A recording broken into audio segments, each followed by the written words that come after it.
Today's shiur, please take note, begins at the bottom of Daf Ayin Tes Omid Beis. 6 lines from the bottom. You see a Dibor Maschil from the Mishnah Im Erchatz. We saw in our Mishnah a Machlokes, Tanakama, and Reb Yossi if a vow that a woman takes not to bathe is considered a vow of Inui Nefesh. Before we begin the actual Gemara text, we glance at the side of the Gemara. We have a Nosei Mivneh heading. Nosei, the topic heading, Mivneh, structural note. You'll notice the double underline, one of our series markings. So we've indicated that the double underline that you'll see that starts here in our Gemara and continues down Daf Pei Omid Aleph, and you'll see it, as I say, continues. This represents shlavim. These are stages. Lahazbir be'eze loshon nodra be'inyan im erchatz. What language did she actually use? What was the text of her vow when she said im erchatz deboi hafora, that would require, if the husband should so desire, annulment? Reb Yossi Choylek, and Reb Yossi would disagree. So you can see as you look ahead, as we mentioned, you'll see there are 3 stages in presenting this. Heichi ka'omar. What did the woman say? If she vowed that the fruits of the world will be usher, will be forbidden to her if she should bathe, lama lo hafara. Why is there any need for the husband's involvement in terms of annulment? Lo tirchatz, v'lo litzeron peros olam haba. Let her simply not bathe, and with that, so the fruits of the world are not going to be prohibited to her. V'od, another objection to this suggestion is, B'hal lemo Reb Yossi, would Reb Yossi say regarding this text, this suggested text, Ein elu nidre inui nefesh, that there is no inui nefesh involved over here? Dilma rachatza, she might bathe yitzru peros olam haba, and the fruits of the world will be usher to her. So how can Reb Yossi suggest that there is no element of inui nefesh over here, when in fact inui nefesh, the woman experiencing suffering, would be realized if in fact she does bathe? So the suggested text of Koinam Peros Olam Olai Im Erchatz is not accepted by the Gemara. V'ela, we continue at the top of Daf Pei. V'ela de Amra, rather, she said, and take note of the fact that we have a long marking here. So the suggestion is, she said, Koinam hanoas rechitza olai la'olam im erchatz. She prohibits the pleasure, the benefits of bathing on her forever if she bathes. Mishum hachi meifir law. Because of this, the husband would have to annul the vow if he should so desire. The heichi tavid, what should she do? Tirchatz, if she bathes, mitzura hanoas rechitza law, then the pleasure and benefit of bathing will be usher, will be prohibited to her. Lo tirchatz, if she should take the route of not bathing in order to, we'll say, fulfill the condition, the tanai, then is la nivla, she will become disgusting, a woman who lives a life without any bathing. So the husband, in order to relieve her of this vow, he would have to annul. She has no option, as we just said. If she takes the option of bathing, so then she'll be in violation of the vow. If she doesn't bathe, so she'll become disgusting. Rabbi Yossi Savar, Efshir de lo rochatza. Rabbi Yossi takes the approach that, well, it's possible for her not to bathe, and for her becoming disgusting, this is not something that is of any concern. We don't concern ourselves with that. As far as Rabbi Yossi is concerned, as we saw in the Mishnah, this is not in the realm of inui nefesh, of personal suffering. The Gemara asks, if this is the explanation of the Mishnah, then lisni hachi, the text should have read thusly: Reb Yosi Omer Tnai Ze Ein Boy Inui Nefesh. The condition of this vow doesn't have within it an element of Inui Nefesh. The Ran explains what is really bothering the Gemara. So we look together at the Ran on the third of the widest lines. Ihachi lisni hachi Rabbi Yossi Tnai Ze Ein Bo Mishum Inui Nefesh. Pirush Rav Rabbeinu Yonah. The Rabbeinu Yonah explains, the hashto detana, now that the Mishnah states Ein Elu Nidre Inui Nefesh, this was the actual text of our Mishnah. Mashma, it implies the Mishum She'ein Haneder Inui Nefesh Lo Yofer, because the text of the neder, the vow itself, in contrast to the condition is reflected by the term im erchatz in our case. By the Mishnah saying ein elu nidre inui nefesh, it creates the impression that the reason there is no need for annulment is because the body of the vow is not one of inui nefesh according to Rabbi Yossi. And therefore, lo yofer, it's not within the realm of the husband to annul. Avol im nodra midi diis be inui nefesh yofer. However, had the vow been one of inui nefesh, as we'll see very shortly, the example of she prohibits upon herself the fruits of the world, then yofer, then the husband would be able to be mefer. V'leiso, and that is simply not true. See, the language of the Mishnah, if you're going to use this explanation, the number 2 explanation, is going to be misleading. The kevon de betno leko inui nefesh, since in the condition part of the vow, namely im erchatz, the issue of non-bathing is not an inui nefesh issue according to Rabbi Yossi. Afilu nodru beperos oilam lo yofer. Had she, let us say, vowed, koydem peros oilam olai im erchatz, prohibited be upon me the fruits of the Lord if I bathe, the husband will not be able to annul that. Uchdamrina bereish sugin, as it said at the beginning of our discussion, lomo lo hafara. Why should there be any hafara? Lo tirchatz v'lo litzru peros olam Allah. Let her not bathe, and thereby avoid the prohibition of the fruits of the world. So, if we use this explanation, then the number 2 explanation, namely, then the Mishnah should have said that Rabbi Yossi says this kind of condition doesn't require does not lend itself to hafara.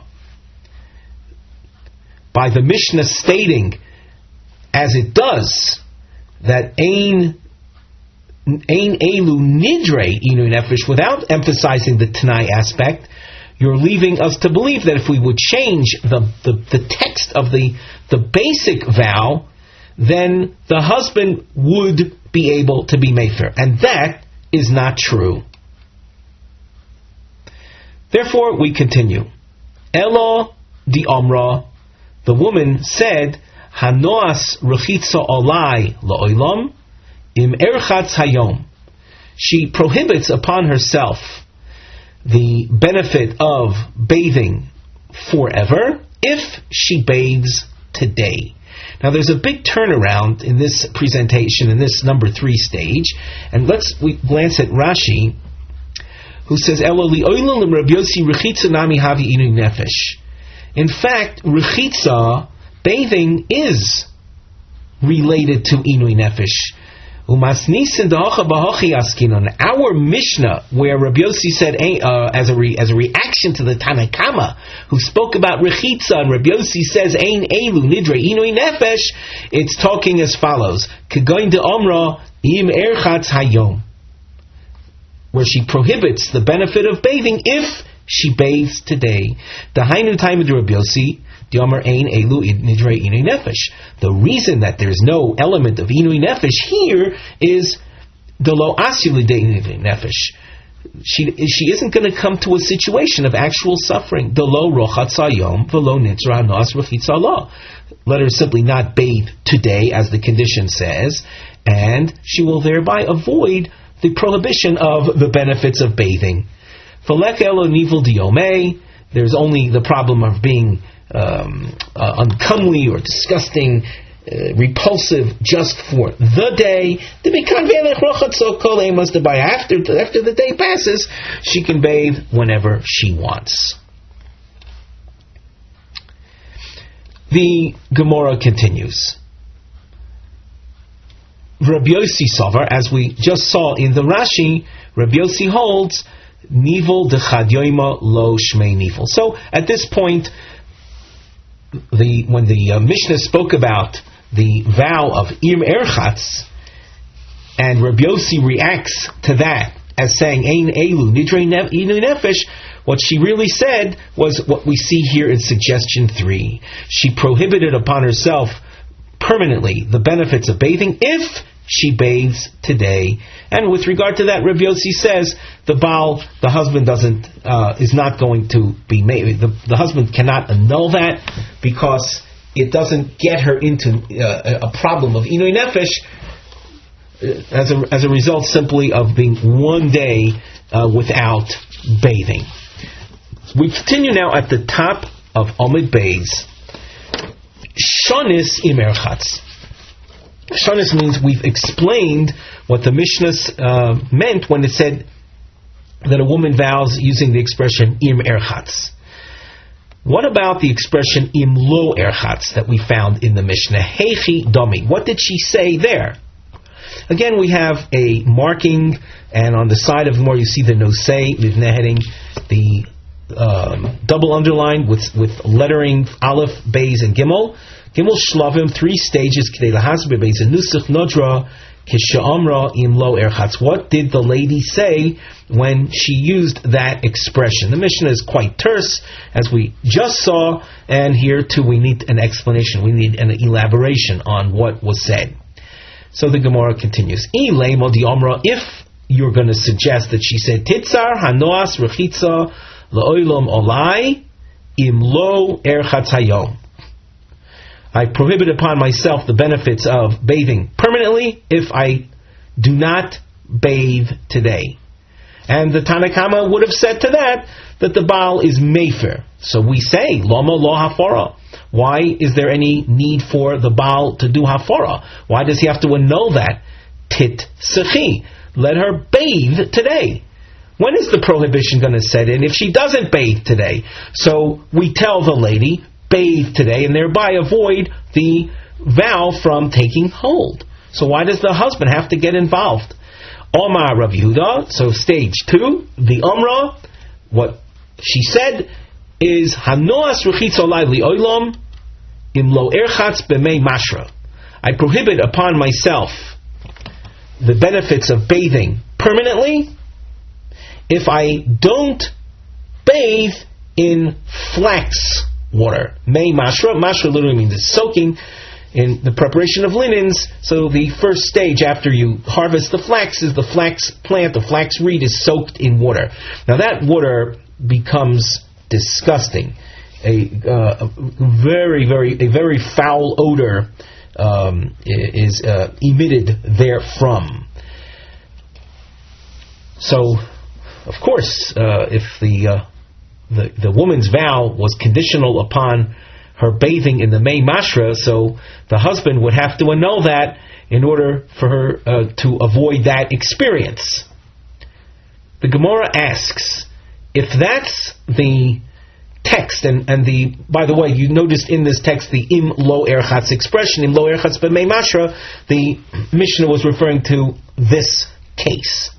The Gemara though asks, the Kavos say, if as you continue reading in the Mishnah, the Kotoni, it taught another example, im lo es kashet.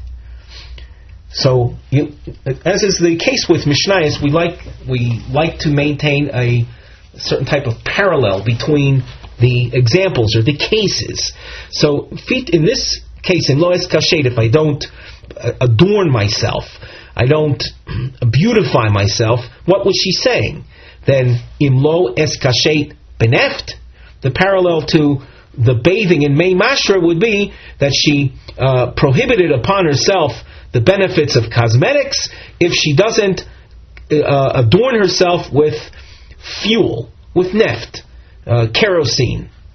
Well, lichluchu, that is simple dirt. Lichluch is filth. That's not in the category of adornment, of kishut, so that the use of neft in this context wouldn't fit into the words of the Mishnah to begin with.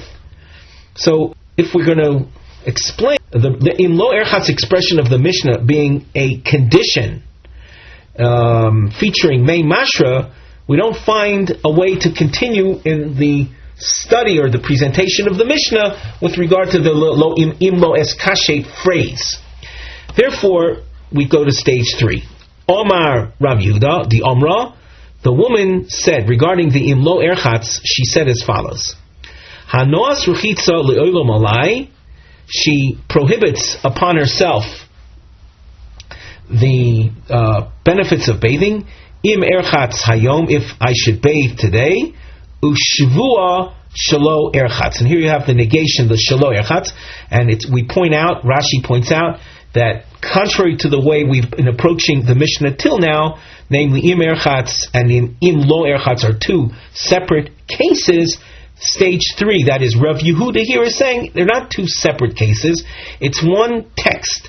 And as we read, Hanos ruchitza li'olam alai im erchatz hayom, she is prohibiting through a vow permanent benefit from bathing if she bathes today. So at that stage, she would have to avoid bathing. And then she swears, Shvua shelo erchatz. She swears not to bathe. Regarding that, the Tanna Kama would say that the husband has to be mefer. If he, that type of vow needs hafara. Likewise, hanoas kishut olai lo'olam im es kashet hayom, the benefits of cosmetics she prohibits upon herself permanently if she puts on cosmetics today. Ushvua shelo es kashet, and she swears not to put on cosmetics. Omar lei Ravina leRavashi. So, upon hearing this suggestion, Ravina asks, Hi, elu nedarim u shvuos miboya leila misni. Then the text of the Mishnah should have been, these are the nedarim, these are the vows and oaths. And yet the Mishnah doesn't read like that. Omar lei. So approach number 1 to this question, you have Ravashi answering. Tani, so understand the Mishnah as elu nedarim u shvuos. So that even though the Mishnah says elu nedarim she yesh b'hem inui nefesh, nevertheless understand this, we'll say, addition, namely elu nedarim, or actually the Mishnah that said elu nedarim shehu mefer, it should have said elu nedarim ushvuas shehu mefer. V'i boyas ema. Another approach to answering the question that Ravina raised, shvuos nami hainu nedarim. Ravina had asked, shouldn't the Mishnah then read elu nedarim ushvuos? Answer number 2 says no need for that, because the term shvuos is included in the term nedarim. Nedarim is a type of umbrella expression. Disnan, as we have learned elsewhere, kinidre rishoyim, if a person says that he is accepting upon himself like the nidre rishoyim, what is he bound to? Nodar, benozir, ubekorban, ubeshvua. By having vowed thusly, he is considered having taken upon himself nazirus, obligating himself in bringing a sacrifice, and is bound by an oath. So that you see, by using the expression kinidrei, you're binding yourself to an oath as well. Before we continue, we glance at the side. We have a topic heading. Lefi harabonon de rechitza have mishum inui, lama lo chayovin olea kores biyom hakipurim. If rechitza is considered inui nefesh according to the Tanakama, then why on Yom Kippur, where you see in the Torah the same expression, inui, tanu es nafshei seichem, the Pasuk says, why then do we know that in Yom Kippur violation, one is considered guilty of a kores punishment only if he eats or drinks, or of course does malacha, does some type of creative activity. However, for bathing, there is no kores punishment. The Gemara. Now note, we have a long question followed by a long answer. V'omru Rabbanan Rechitza ispa inui nefesh kilo rochatza. According to the Rabbanan, the Tanakam in our Mishnah, there is an inui element in one who does not bathe.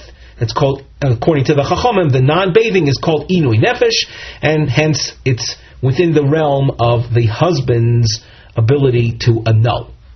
The Ramini, we raise a seeming contradiction from the topic of Yom Kippur. It says in the Tanaic source, Afapisha also bekulan, even though one on Yom Kippur is prohibited from a number of different actions, besides the eating and drinking, he's prohibited in bathing, in anointing him, smearing creams on himself, wearing shoes, intimacy with one's spouse. So even though all of those are prohibited on Yom Kippur,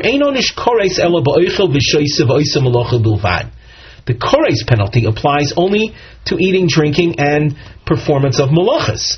Ve'i amris kilo rochatza iko inui. If you're going to say that non-bathing results, according to the Tanakama of our Mishnah in inui, b'yom kippurim ki rochatz l'chayev kores. On Yom Kippur, if one were to bathe, they should be chayev kores for that as well. Omar Rava, note the long answer.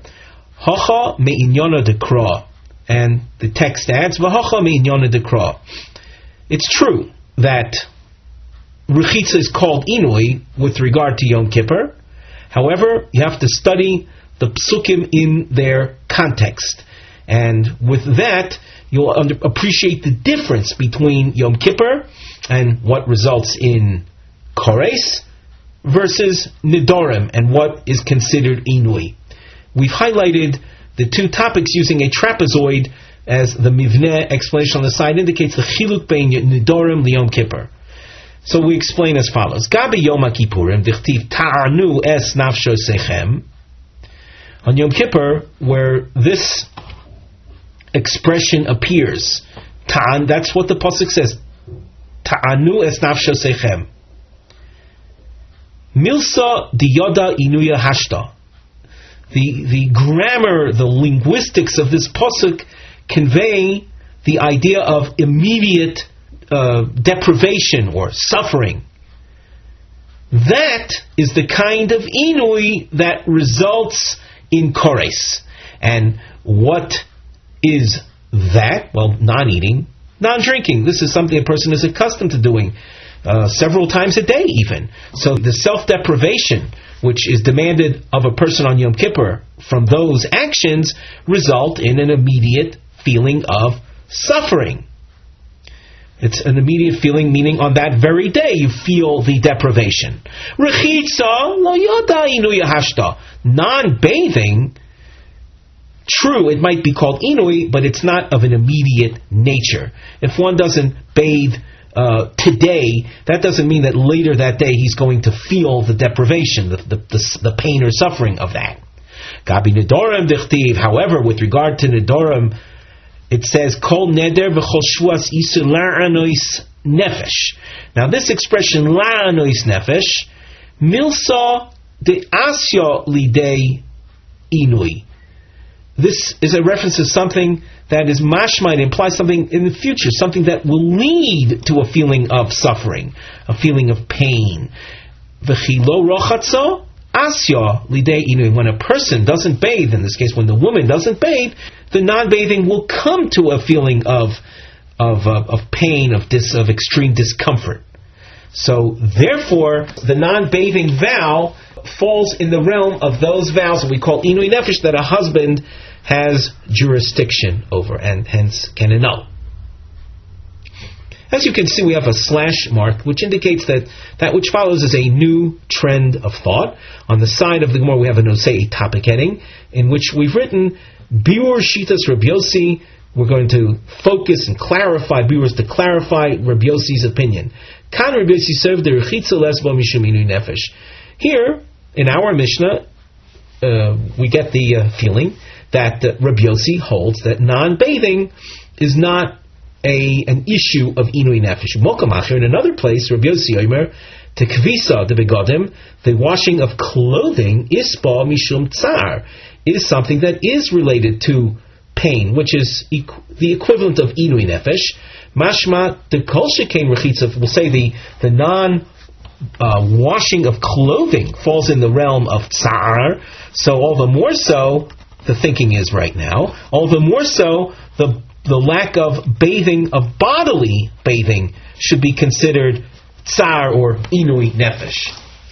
So now let's see the issue. Note that we have a long question taking us to the top line of Daf Pei Aleph Amud Aleph. We have a Tanaic source. It features a stream of water, a live stream, which emanates from one town, and it flows downstream, running by or within another community. We're going to see in this source a situation where the amount of water that flows in this stream is somewhat limited. The Gemara. V'rami de Rabbi Yossi. Let us present a stira, a seeming contradiction within the opinion of Rabbi Yossi.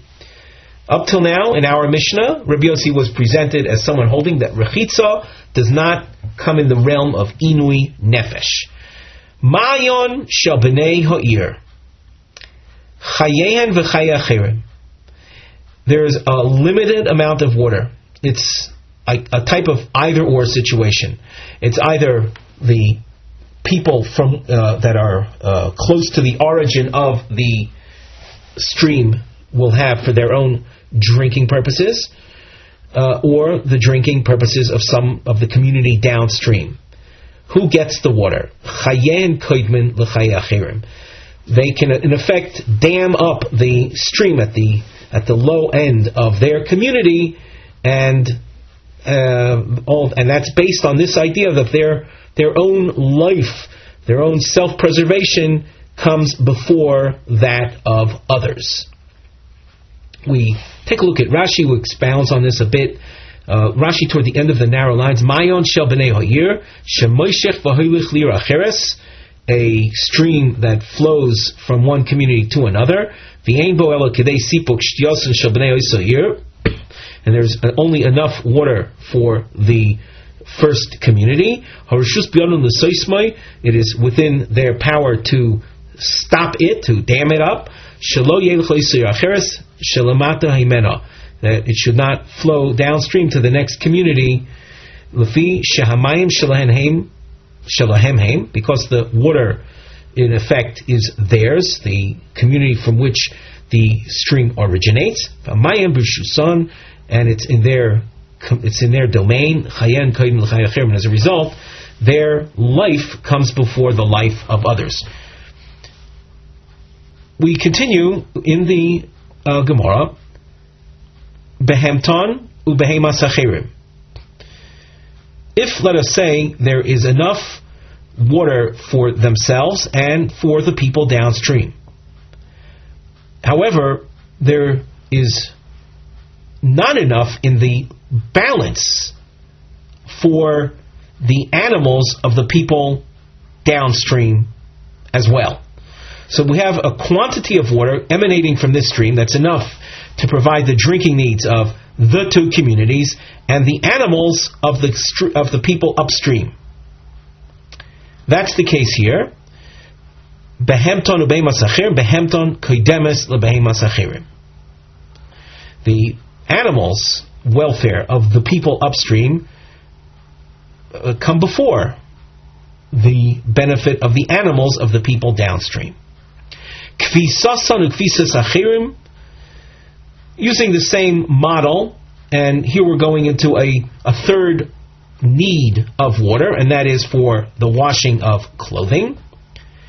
So the people upstream preempt those of the people downstream with regard to the bathing, the washing of clothing.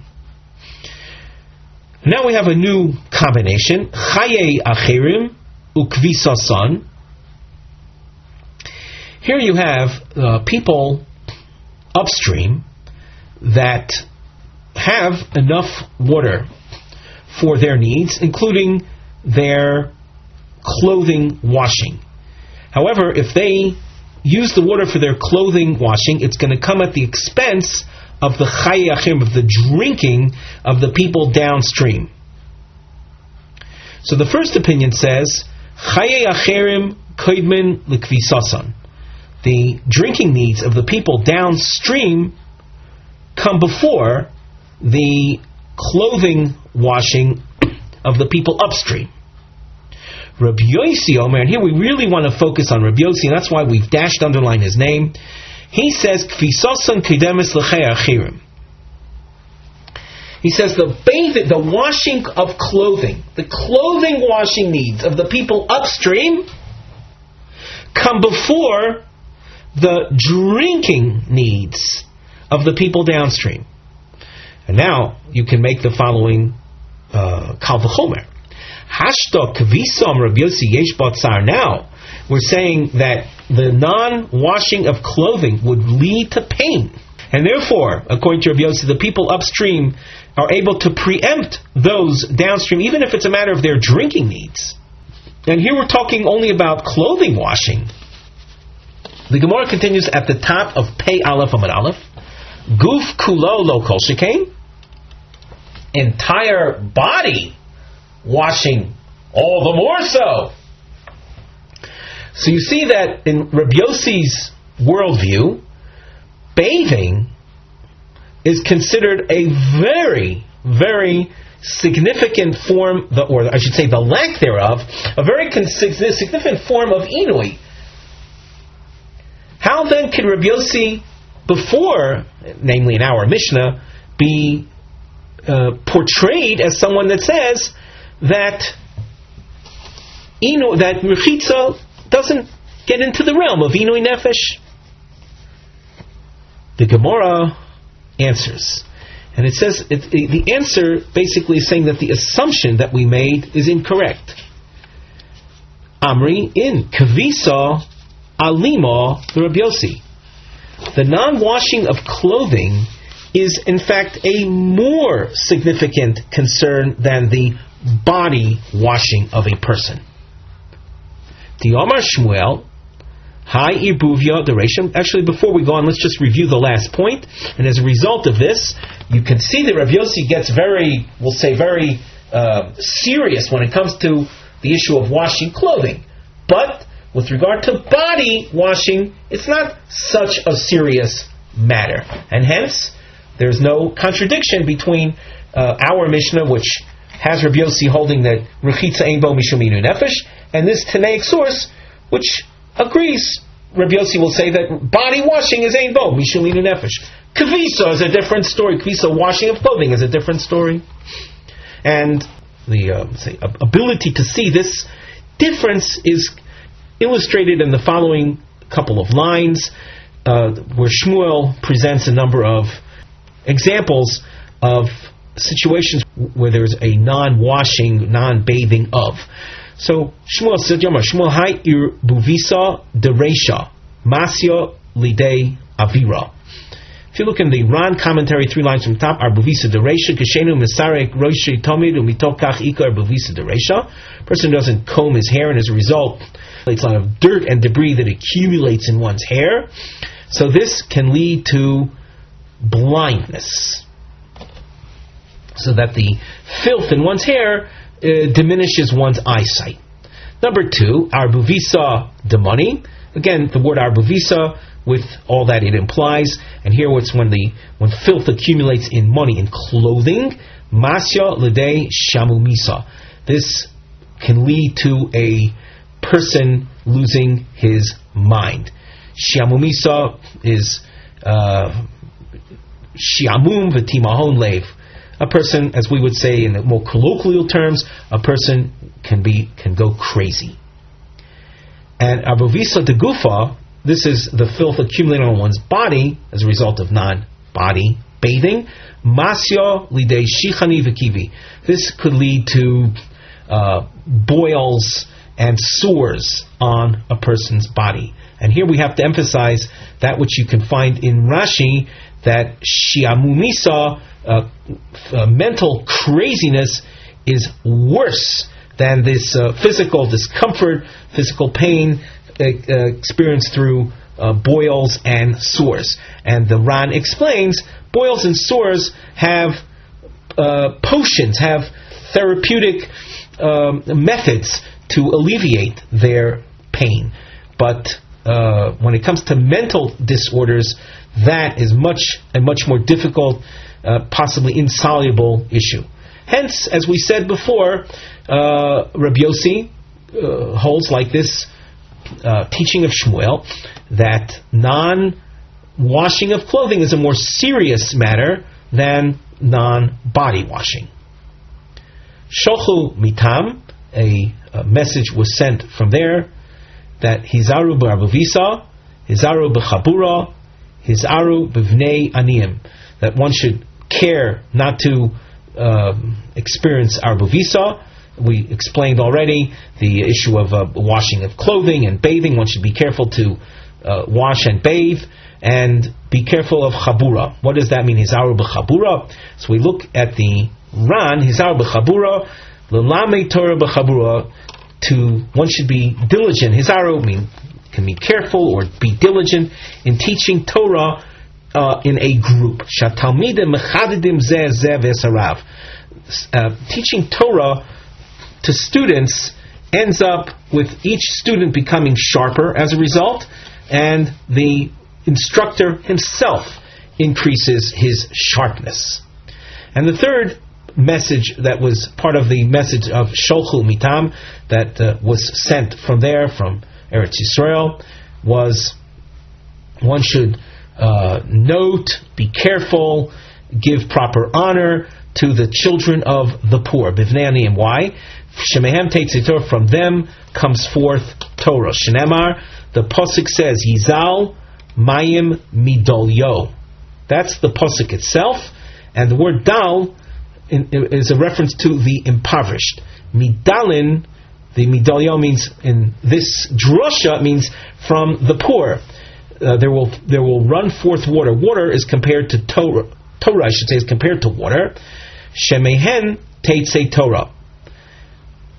The Ran commentary here says, "Hizar b'vnei aniyim lishtadel lelamdom Torah." Be diligent, make all efforts to teach the children of the poor Torah. Shemhem teitzei Torah, from them you'll find Torah greatness. She'ein lahem eisek acher. First of all, they have no other preoccupation. V'od shedaitam shvelem, and furthermore, they are, generally speaking, more humble than others. Come from humble surroundings, a humble environment, so they themselves are humble, and humility is one of, if not the most important ingredient, most important attribute in order to achieve Torah greatness. Of course, the greatest of the humble was Moshe Rabbeinu, who of course is the greatest of our Torah personalities. With that, we conclude our shiur for today.